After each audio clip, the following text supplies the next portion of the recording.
Say sadhu, sadhu, sadhu.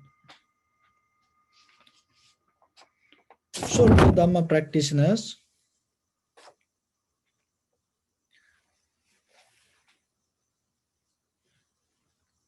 and sometimes you may heard the Buddha nature or Buddha mind. So, one that's mean mostly that once you attain to enlightenment, so we call the Buddha nature. So, how you can develop this nature in your mind? What is this Buddha nature? From where it's come? So, the very first thing when it come to the Buddha's teaching, it deeply develop with the concept of the emptiness or the no mind. And so whatever we hold it to this world through our eye, ear, nose, tongue, body, mind. So the deeper, finally we come to concept of the ideas. So the ideas related to the mind. The mind depend on ideas. So the Buddha nature means you come to a moment to experience without ideas or the thoughts. And that emptiness in the very first level that you have to develop in your mind.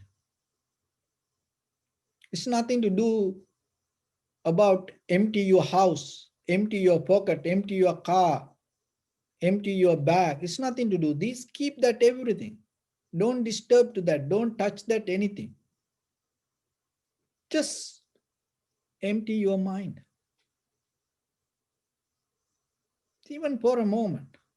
Empty everything. Get out of all the thoughts. Because sometimes it is kind of like a very radical decision within your inner self. Just try to experience even for a moment, just 1 second. You no need to afraid for anything. And if you want to make sure, lock the door and lock your room, and and keep that everything, and just keep that everything around you, and then everything safe, nothing going to lose, because we have the fear of lose.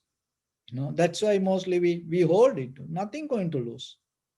Maybe you gain more if you practice this. Look at the Buddha. Who's the most wealthiest man in the world? The Buddha. People giving the most beautiful things, the most expensive things. Who receive? Buddha, not us. Even people bring the food for us, people facilitate this everything, people give the donation, not personally for us. This all go to Buddha's account. So in case they, from tomorrow, as example, if I tell, okay, I'm not going to follow the Buddha, or not the Buddha, I'm not going to go with the Buddha's teaching, you know what will happen?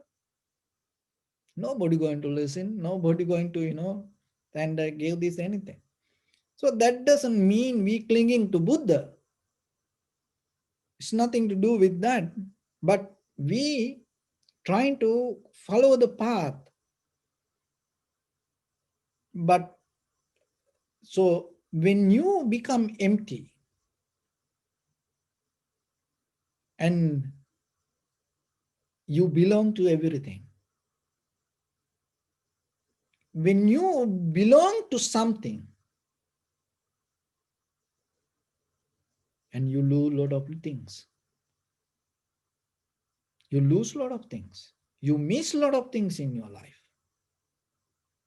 So then when it comes to the Buddha, the very first thing, they develop the no mind, empty mind. So that is the the Buddha's mind, mean empty mind. So to get into that, so that is the highest. To get into that, what is the barrier? Your mind is the barrier. Remember that. Your mind is the barrier. And how this barrier arise? Because of the related to the past and the future. So once the mind bound to past and the future itself, these ideas become a barrier to ourselves. So, and then to get out of that barrier, so what you have to do? You have to develop the compassion. So when you develop the compassion, what will happen?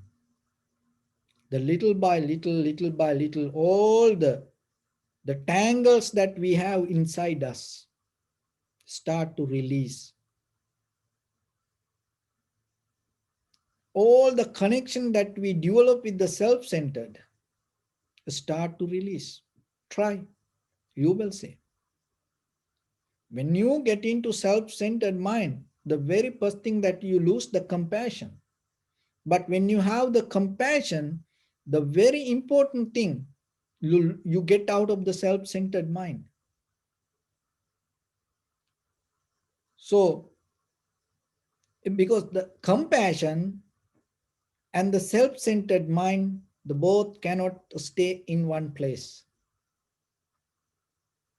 So then if you want to experience the empty mind, then remember to develop the compassion. So when it comes to the wisdom and compassion, so the Buddha mind is the wisdom, and to get into that path is the compassion. And when this both, there are two ways, inactive and active. So inactive compassion, active compassion, inactive wisdom, active wisdom. So there are kind of like this way. And when it comes to wisdom, there are some monks, they don't go anywhere.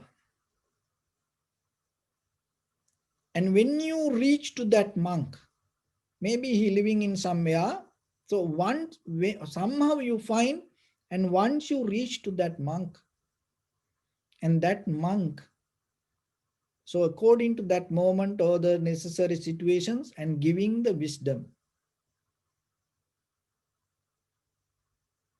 And there are some monks,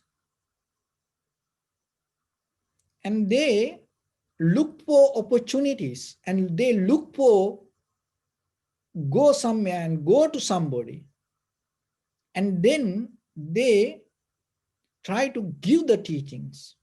So there are two ways. So the Buddha has this both ways. So in ordinary life, sometimes even when it comes to generosity, also same, giving. So as example, we experience as monks, sometimes when the ceremonies come, we have to make calls and tell, we have ceremony, can you donate something? So, and sometimes when the situations come, we call people and say, hey, can you donate? So there are some people, when we send the emails or when we send the news, there are some people, oh, this monk called me, and oh, the monk told us, and they donate. And sometimes when we miss somebody, even they heard that there is a ceremony going to, they don't donate anything. If later, if somebody asks, why you don't, donate something to the temple? No, because the monk didn't call me. But you knew, I knew, but monk didn't call me. See, it is an inactive generosity, because he need a kind of like activation to do it. But there are some people, without asking, without telling anything, they just give. When they heard, when they know they should give, they give. It is active generosity. So the wisdom the same in day-to-day life. Conventionally, your life also have this both nature. And sometimes you people, as in day-to-day life, you have to give, but without asking, you don't give. So that's mean you have the compassion, you have the wisdom to give, but you don't do it. So it is inactive. There's nothing wrong with that. Is a kind of nature. And then you know the situation, and you know you have to give, and then you give just by thinking yourself knowingly. That is active wisdom and active generosity. So to achieve to Buddha's mind, you have to develop this both and mix it as one. In another way, this is kind of like a feminine and masculine nature. So the feminine nature is, it's always wait and to proposal.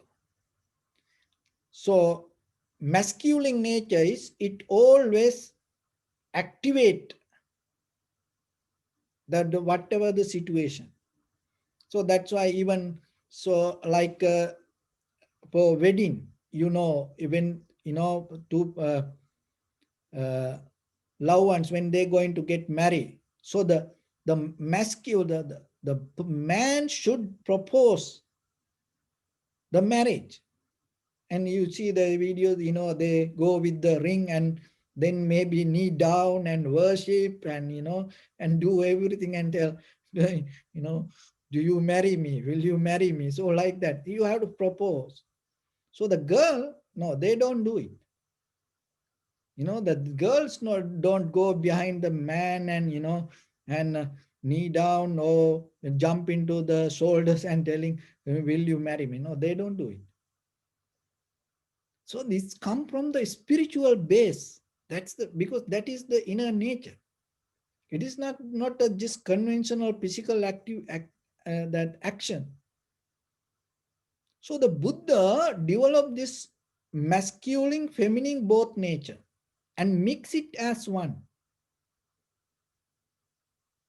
So that is the when you have the Buddha's nature, that is the quality that you have to develop. So when it mix it to one, masculine, feminine, it becomes something. As example, the statue, how that Buddha statue became so powerful,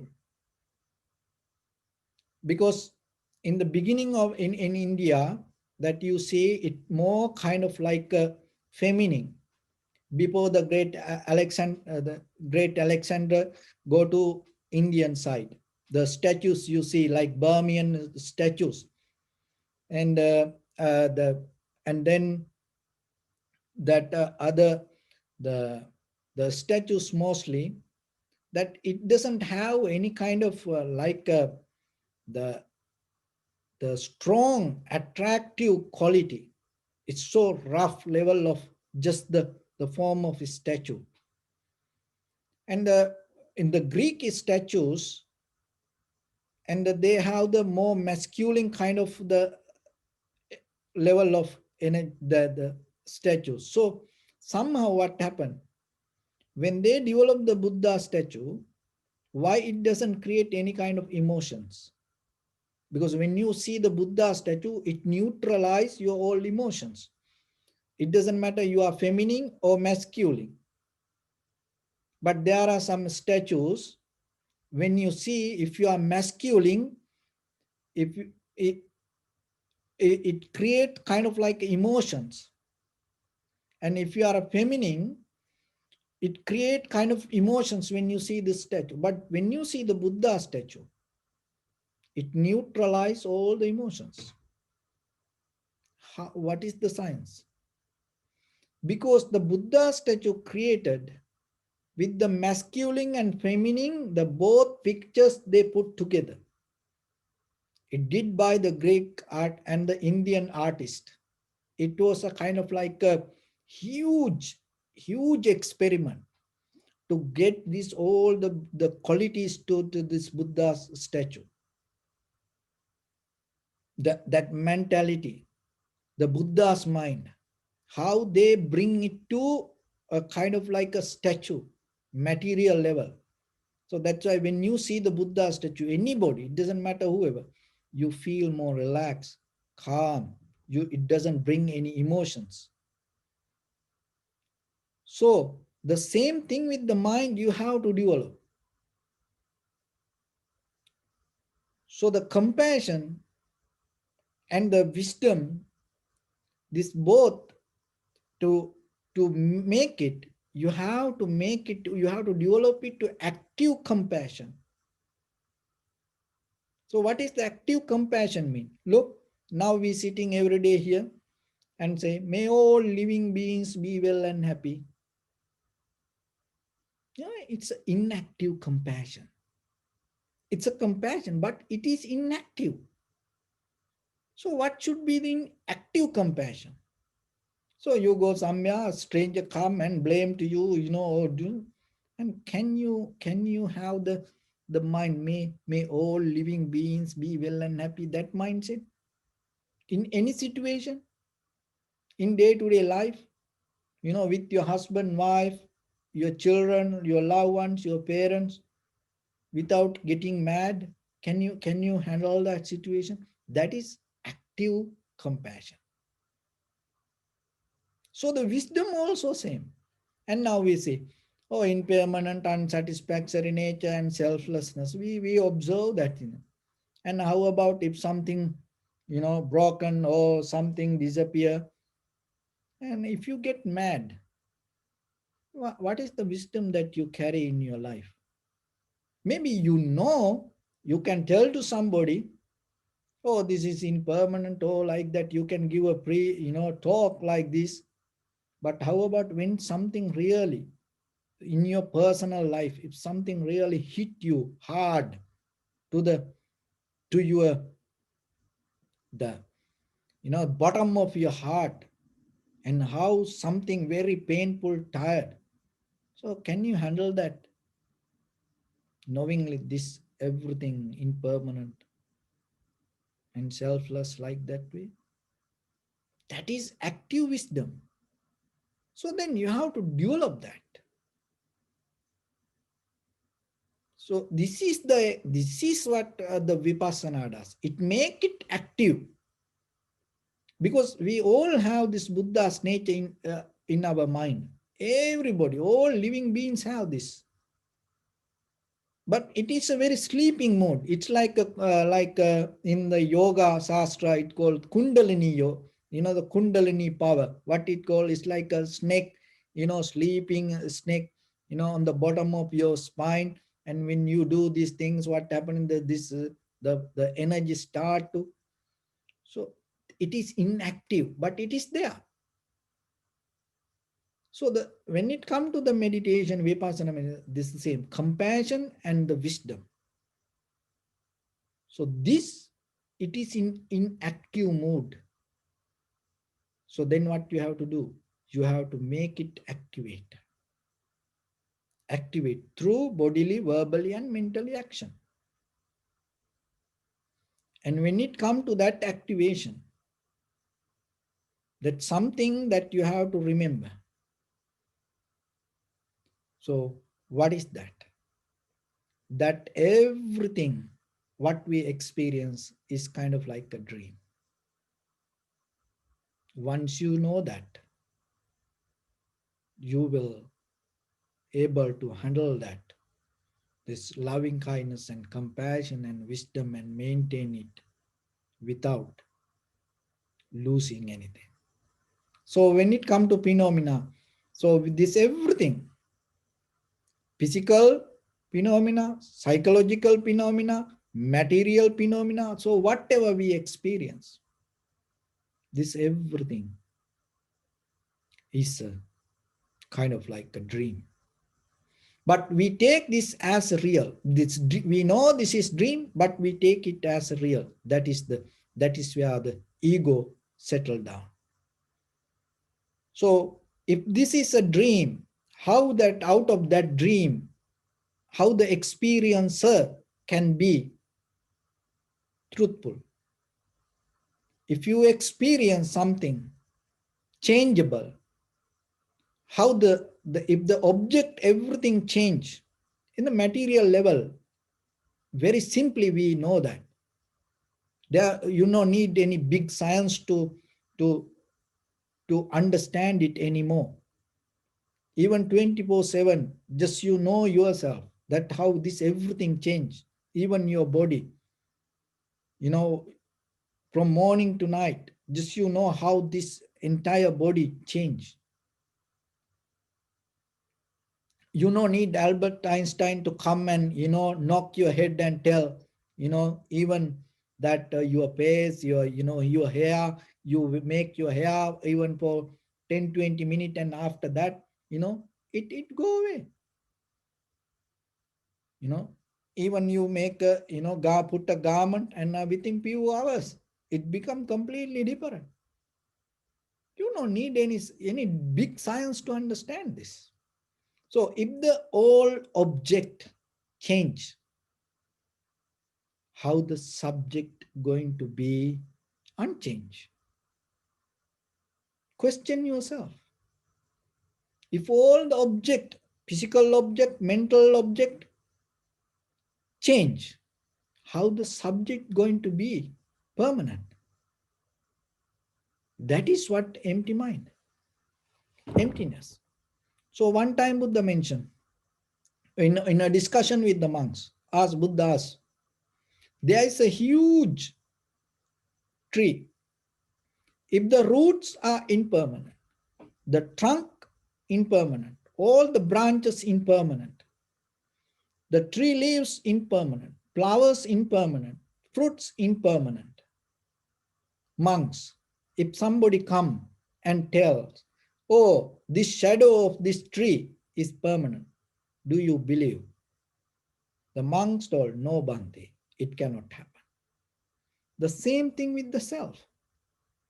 And then the Buddha asks, there is a someone come, and there is a the lamp made by clay. So if somebody come and tells this clay impermanent, oil impermanent, thread impermanent, but still I believe this light is permanent. So the Buddhas, monks, if the person tell like that, do you think it is right? The monks told, no, Bhante, it is wrong. So dear Dhamma friends, the same thing with us. Eye, ear, nose, tongue, body, mind, object.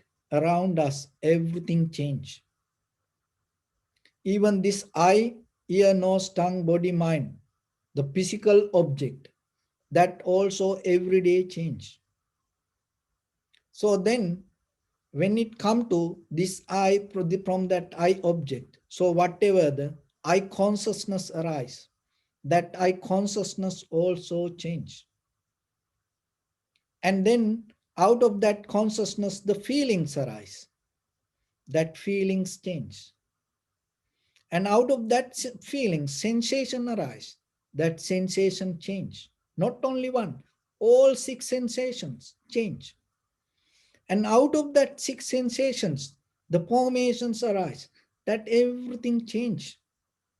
Out of that formations, the recognitions or the consciousness arise.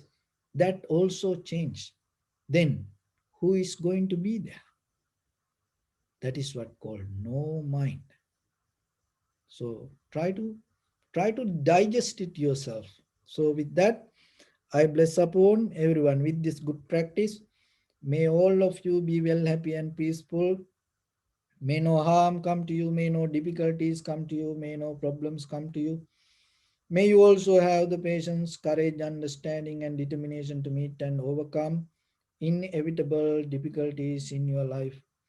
During this time period, may everyone stay healthy and safe.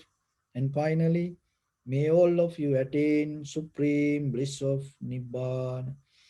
Sabbityo vajjantu sabbarogo vinasatu mate bhavattantarayo sukhi digayuko bhava. Ittavata cha mehi sampadang punya sampadang sabbe devanumodantu sabba sampatti siddhya. Sabbe bhuta anumodantu sabba sampatti siddhya. Sabbe satta anumodantu sabba sampatti siddhya.